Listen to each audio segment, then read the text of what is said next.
Reservation का जो issue है वो मोस्टली न्यूज़ में रहता ही है. Recently also you must have seen supreme court is hearing the petition on whether EWS quota is valid or not, this reservation is valid or not. So in this video we will understand कि reservation को लेके क्या laws रहे हैं, constitution क्या कहता है. Recently also you must have seen 2022 में ये मैंने केस डिस्कस भी किया था लक्ष्मी नारायण का, जहाँ पर दोबारा से reservation की बात उठी थी, reservation in promotions की. तो यही सारी चीज़ें आज की इस वीडियो में हम डिस्कस करेंगे and we'll try to understand this topic from the legal point of view. Hi guys, I'm Ayushi and welcome to Law Digest. Now speaking of reservation, पुराने टाइम से, पूना बैक के टाइम से ये चलता आ रहा है एंड इंडिपेंडेंस के बाद इनिशियली जो रिजर्वेशन अवेलेबल था वो सिर्फ शेड्यूल कास्ट और शेड्यूल ट्राइब्स को अवेलेबल था. इसके बाद ओबीसी रिजर्वेशन कब आया? when the recommendation was made by the Mandal commission. Mandal commission setup हुई थी एंड उनका ये कहना था कि बहुत सारे बैकवर्ड क्लासेस भी एग्जिस्ट करते हैं एंड इनको रिजर्वेशन देना जाना चाहिए. And Mandal commission was given the task to identify the criteria for reservation. इन्होंने कुछ 11 ग्राउंड्स आइडेंटिफाई किए थे कि इन ग्राउंड्स पे ये बैकवर्ड क्लासेस आइडेंटिफाई करके इनको रिजर्वेशन दिया जा सकता है. And so they also were responsible for recommending steps for advancement of these classes. And Mandal commission ने बेसिकली ये कंक्लूड किया कि जो पॉपुलेशन है हमारी 52% पॉपुलेशन जो है वो ओबीसीज की है, तो उनको एटलीस्ट 50% रिजर्वेशन दिया जाना चाहिए, यानी 27% गवर्नमेंट जॉब्स जो हैं वो उनके लिए रिजर्व करी जानी चाहिए. अब ये बहुत वेग था कि 52% आया कहाँ से, कैसे डिटरमाइन हुआ. इसके रिस्पेक्ट में भी ये 50% जो 27% गवर्नमेंट जॉब्स दी गई, ये चीज़ आगे इंदिरा साहनी के केस में it was taken up and यहाँ पर the court was examining the scope and extent of article 16(4) जो बात करता है रिजर्वेशन इन प्रमोशंस की टू दीज बैकवर्ड क्लासेस. अब यहाँ पर सुप्रीम कोर्ट ने ये 27% कोटा जो है बैकवर्ड क्लासेस का वो अपहोल्ड किया. साथ साथ ये भी लॉ पास हुआ इसी जजमेंट के through. This is a landmark judgement जहाँ पर ये बोला गया कि रिजर्वेशन लिमिट जो है वो 50% से एक्सीड नहीं करनी चाहिए for any category. Now it is only in exceptional circumstances ये 50% से एक्सीड करेगी. एंड आपने देखा भी होगा कि कुछ ऐसे एक्सेप्शंस रहे भी हैं जहाँ पे रिजर्वेशन जो है वो 50% से ज़्यादा भी है फॉर अ पर्टिकुलर कास्ट. अब जैसे EWS है, ऑलरेडी इंडिया में जो रिजर्वेशन है वो SC/ST का मिला के 22.5, 27 OBC का मिला के ऑलरेडी इतना रिजर्वेशन है. 10% EWS का रिजर्वेशन और बढ़ गया तो 50% से एक्सीड हो गई limit. But then the justification from the government for this is कि ये जो EWS कैटेगरी है ये कोई कास्ट बेस नहीं है, ये इकोनॉमिकली हम एम्पावर कर रहे हैं लोगों को. ऑल्दो EWS का क्राइटेरिया गवर्नमेंट चेंज करती रहती है कि who will be classified as EWS, but even then 50% जो रिजर्वेशन क्राइटेरिया है वो एक्सीड किया गया. तमिलनाडु में लॉ है रिजर्वेशन के ऊपर जहाँ पर 62% रिजर्वेशन दिया गया है. They have proved it to the government on the basis of certain data. उन्होंने वो एक्सेप्शनल सर्कमस्टांसेस प्रूव करे हैं कि रिजर्वेशन ज़रूरी है. हरियाणा, छत्तीसगढ़, रिसेंटली महाराष्ट्र में भी वी सॉ कि ऐसे लॉज आए जहाँ पर रिजर्वेशन इस एक्सटेंट तक आया कि वो 50% से ज़्यादा है.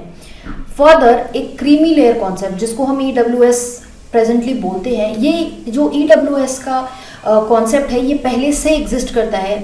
जब इंदिरा साहनी का केस आया था तब उसमें ये बात भी करी गई थी कि गवर्नमेंट का जो नोटिफिकेशन आया है कि 10% जॉब्स रिजर्व की जाएं फॉर इकोनॉमिकली बैकवर्ड क्लासेस, ये नोटिफिकेशन वैलिड नहीं है.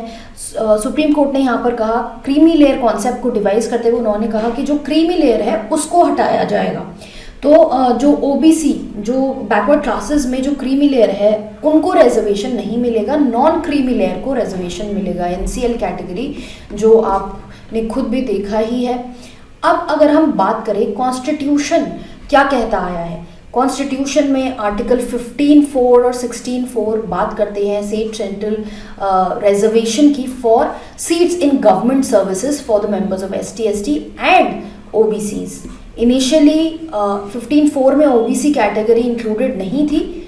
We will talk about this. ये एक और केस के थ्रू ये इशू रेज हुआ। Moving forward, constitutional 77th amendment act आया जहां पर क्लॉज 4A इंसर्ट किया गया, जिसने बोला कि यहाँ पर हम बात करें reservation of seat in government services यानी अपॉइंटमेंट स्टेज पे, इनिशियल स्टेज पे 77th अमेंडमेंट ने ऐड किया आर्टिकल 16 में क्लॉज 4A, जिसने बोला कि रिजर्वेशन प्रमोशन में भी दिया जाएगा। देन 81st अमेंडमेंट आया जहां पर आर्टिकल 16(4)B ऐड हुआ, विच सेड कि जो अनफिल्ड वैकेंसीज हैं एक पर्टिकुलर ईयर की, तो वो नेक्स्ट ईयर में फिल करी जा सकती हैं। एंड वहाँ पर आप ये नहीं कह सकते कि 50% जो लिमिट है वो ब्रीच हो रही है, बिकॉज उस ईयर की 50% लिमिट ऑलरेडी है एंड पिछले साल की भी जो लिमिट वो ऐड हो रही है, वहाँ पर हम ये 50% रूल नहीं अप्लाई करेंगे। 85th अमेंडमेंट आया जहां पर 4A को फर्दर मॉडिफाई किया गया और कॉन्सिक्वेंशियल सीनियरिटी के बेसिस पे प्रमोशन ग्रांट करने की बात हुई। ये चीज़ें अभी एग्जिस्ट करती हैं हमारे कॉन्स्टिट्यूशन में। फर्दर आर्टिकल 330, 332 जो बात करते हैं specific reservation of seats for SC/ST in the parliament and state legislative assembly. So it's not just government jobs और एजुकेशनल इंस्टीट्यूशंस, यहाँ पर पार्लियामेंट और स्टेट लेजिस्लेटिव असेंबली में भी ये रिजर्वेशन एग्जिस्ट करता है। देन पंचायत एंड म्यूनिसिपैलिटी में भी ये जो रिजर्वेशन है वो एग्जिस्ट करता है।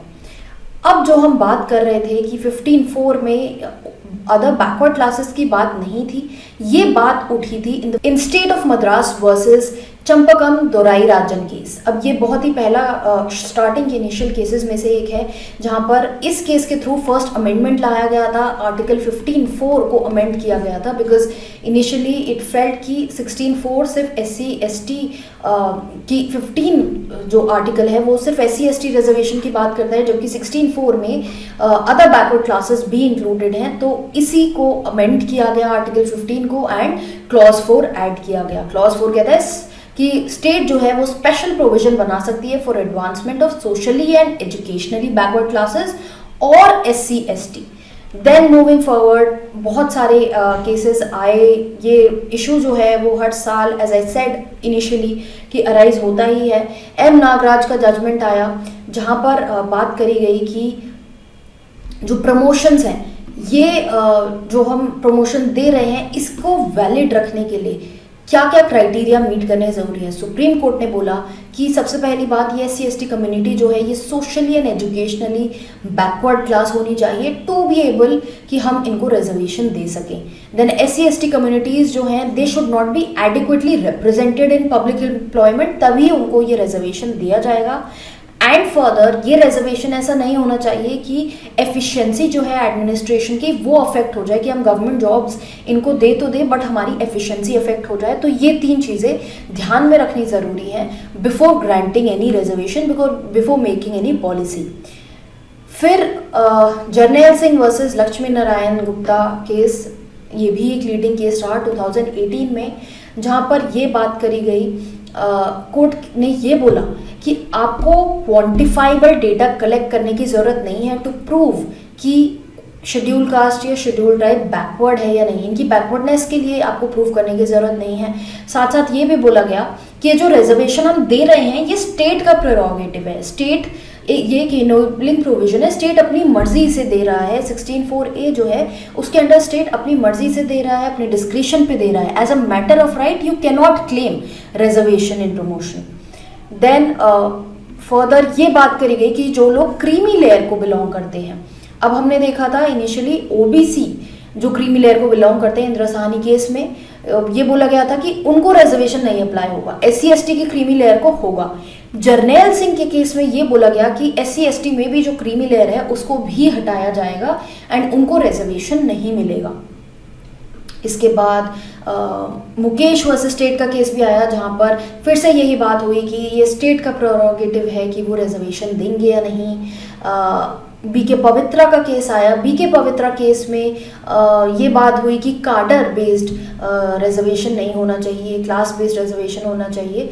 देन अभी जो प्रेजेंट में हमने लेटेस्ट जो केस देखा जर्नैल सिंह वर्सेस लक्ष्मी नारायण का, फिर से जो 2022 में जो जजमेंट आया वहाँ पर कोर्ट ने क्या बोला? कोर्ट ने बोला कि हम कोई यार्डस्टिक नहीं ले डाउन कर सकते कि किस तरह से कि ये इनएडिक्वेट है रिप्रेजेंटेशन इन क्लासेस का गवर्नमेंट में या नहीं। ये तो चीज़ है जो गवर्नमेंट के एग्जीक्यूटिव के डोमेन में है, ये एग्जीक्यूटिव डिटरमाइन करेगी और हम इस पे कोई क्राइटेरिया ले डाउन नहीं कर सकते हैं। फर्दर जो इनिशियल जजमेंट था 2018 का, जो जिसने बोला था कि क्वांटिफाइबल डेटा दिखाने की ज़रूरत नहीं है, यहाँ पर कोर्ट ने बोला कि state is obligated to collect the quantifiable data regarding the adequacy of representation. Then data जो है ये periodically review किया जाना चाहिए because you know factors change होते रहते हैं, society change होती रहती है, तो time to time इस data को भी review किया जाना चाहिए। ये नहीं कि हम old data के basis पे ये reservation दे रहे हैं।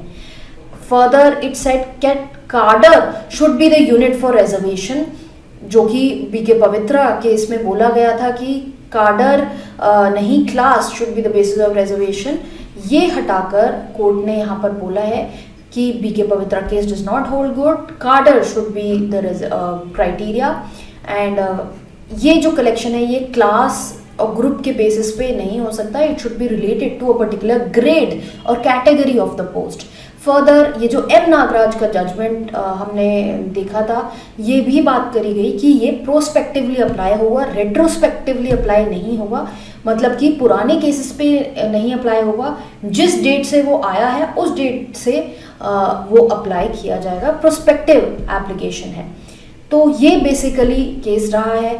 अभी हम देख रहे हैं कि 103rd अमेंडमेंट के थ्रू जो EWS रिजर्वेशन आया था कि 10% रिजर्वेशन दिया जाएगा इकोनॉमिकली बैकवर्ड क्लासेस को, इसको लेके चैलेंज चल रहा है, कोर्ट में हियरिंग चल रही है, रोज इस पे हियरिंग चल रही है and it is expected that this case will finally be concluded, and the moment it is concluded we are here, we will again talk about this particular case. It is a very important case that affects the life of many people and we will be definitely making a video on this. ऐसी और videos के लिए, ऐसी जानकारी के लिए, to stay updated with the law, keep following us here, subscribe to our channel and also follow us on Instagram.